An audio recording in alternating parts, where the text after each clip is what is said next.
Hello and welcome to What the F*** Just Happened Today, your essential guide to the daily shock and awe in national politics. I'm Joe Amditis. Let's get to it. It's Wednesday, January 31st, 2024. Welcome to day 1107. FBI Director Christopher Wray warned that Chinese hackers are preparing to wreak havoc and cause real-world harm to critical U.S. infrastructure, including water treatment plants, electrical grids, oil and natural gas pipelines, and transportation systems. Wray appeared before the House Select Committee on the Chinese Communist Party and argued that there has been far too little public focus that Chinese hackers are targeting U.S. infrastructure, adding, "And the risk that poses to every American requires our attention now."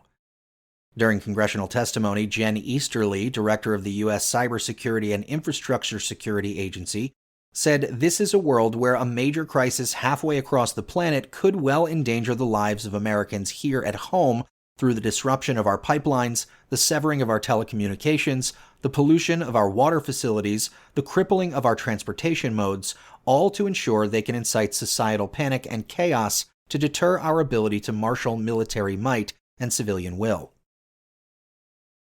Moving on, the State Department is reportedly exploring the possibility of recognizing a Palestinian state following the end of the war in Gaza. Secretary of State Tony Blinken asked State Department officials to review options for the recognition of a Palestinian state, including what a demilitarized Palestine would look like and how a two-state solution could be implemented in a way that assures security for Israel. While there has been no policy change, the consideration alone represents a major shift in American thinking, and the Biden administration has linked normalization between Israel and Saudi Arabia to the question of a Palestinian state. Israeli Prime Minister Benjamin Netanyahu, however, says he completely opposes the establishment of a Palestinian state after the Israel-Hamas war.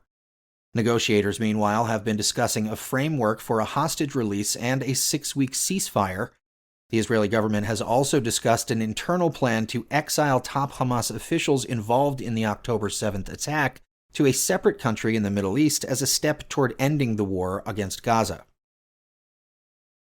And finally, the Federal Reserve left interest rates unchanged at a 22-year high amid improving customer confidence and a declining inflation rate. The Fed continued to signal, however, that they expect to cut rates by 0.75 of a percentage point over the course of 2024 as they gain greater confidence that inflation is moving sustainably towards 2%. The Fed's preferred inflation gauge, the Personal Consumption Expenditures Price Index, ended the year at 2.6% from a year before, well below the 5.4% increase at the end of 2022. Interest rates, meanwhile, have remained between 5.25% and 5.5% since last summer, after the central bank raised rates 11 times since March 2022 in an attempt to catch up with inflation that soared to 40-year highs. Meanwhile, 3 separate gauges of consumer confidence all reached their highest levels since 2021. But before we go, a few updates from the weird Department of Taylor Swift and MAGA. Taylor Swift has not endorsed Joe Biden, but Donald Trump and his MAGA allies have still declared a holy war on the singer-songwriter. Fox News host Sean Hannity even urged Swift to think twice before endorsing Biden, months after defending her from conservatives for hating on her and her relationship with Kansas City Chiefs tight end Travis Kelce, who has appeared in commercials for Bud Light and Pfizer. Several pro-Trump influencers and conspiracy theorists claim that the NFL is rigged in order to spread Democrat propaganda with the unneeded and unwanted Taylor coverage during the broadcasts.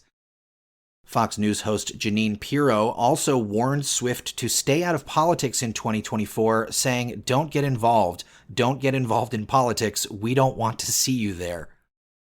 Newsmax host Greg Kelly accused Taylor Swift's fans of elevating her to an idol, saying, "You're not supposed to do that."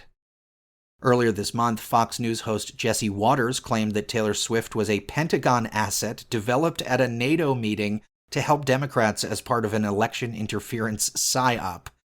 And of course, Trump reportedly told his allies that he is more popular than Swift and that no amount of celebrity endorsements will save Biden. That's all for now. You can find the links and sources for all of these stories on the main website. And as always, visit whatthefuckjusthappenedtoday.com for the latest news and headlines. Until next time, I'm Joe Amditis.